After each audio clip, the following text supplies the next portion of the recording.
Ever wondered what an objection really means in sales? An objection is a veiled request for more information. Intrigued? Let me elaborate. You see, when a customer objects, it's because something is concerning them. But why would they be concerned if they weren't interested? Exactly, they wouldn't. So in essence, an objection is a statement that shows the customer is interested but needs more information. It's a fascinating dance, isn't it?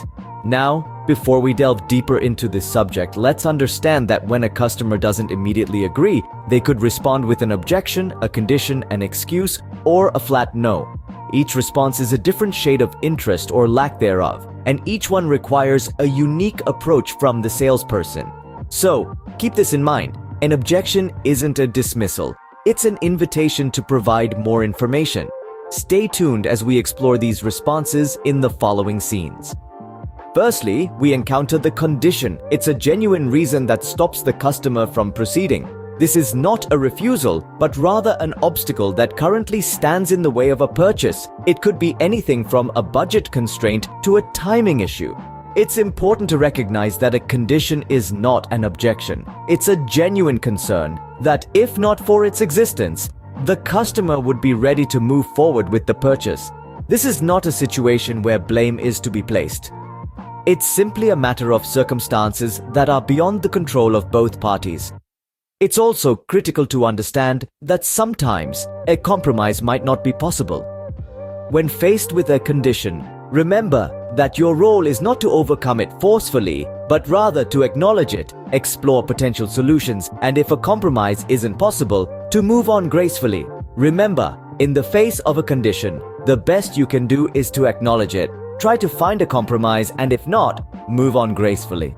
Next, we have the excuse, a fabricated reason the customer uses to avoid making a commitment. This is a peculiar situation where the customer isn't quite sold on the product or perhaps the company, yet feels a certain obligation towards the salesperson. It's almost as if the customer has been caught in a dance of diplomacy, wanting to step off the dance floor without stepping on any toes. So what happens? The customer crafts an excuse. Now, this excuse might appear as reasonable as needing to sleep on it or wanting to go over a few things in mind. But don't be fooled. These are not genuine conditions, but clever deflections. The customer is essentially trying to slip off the hook without causing any hard feelings. But here's the twist. In the world of sales, an excuse isn't a dead end. It's a detour, a challenge that requires your persistence and a dash of tact.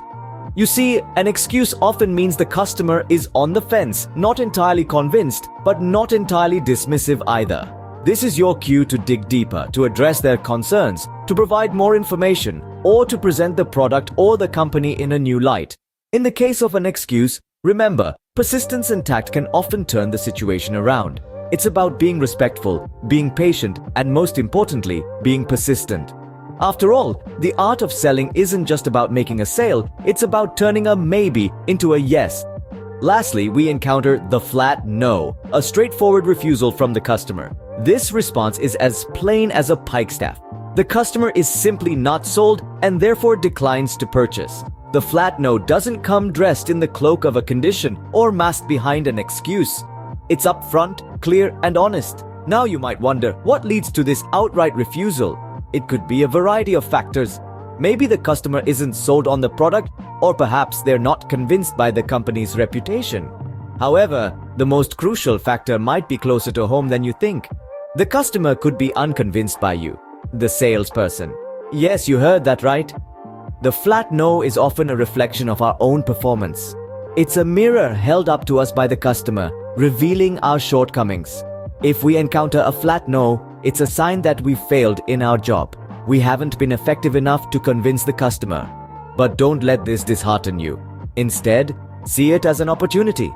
A flat no is a call for self-improvement. It's a chance to introspect, to evaluate our approach, and to come back stronger. So, when faced with a flat no, don't be disheartened.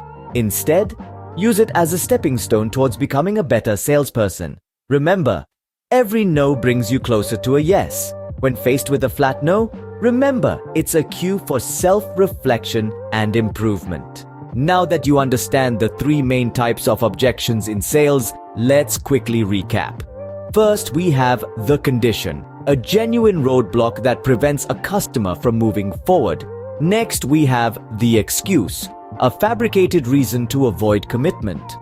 Finally, we have the flat no, a straightforward refusal indicating that the customer isn't sold on you, your product, or your company.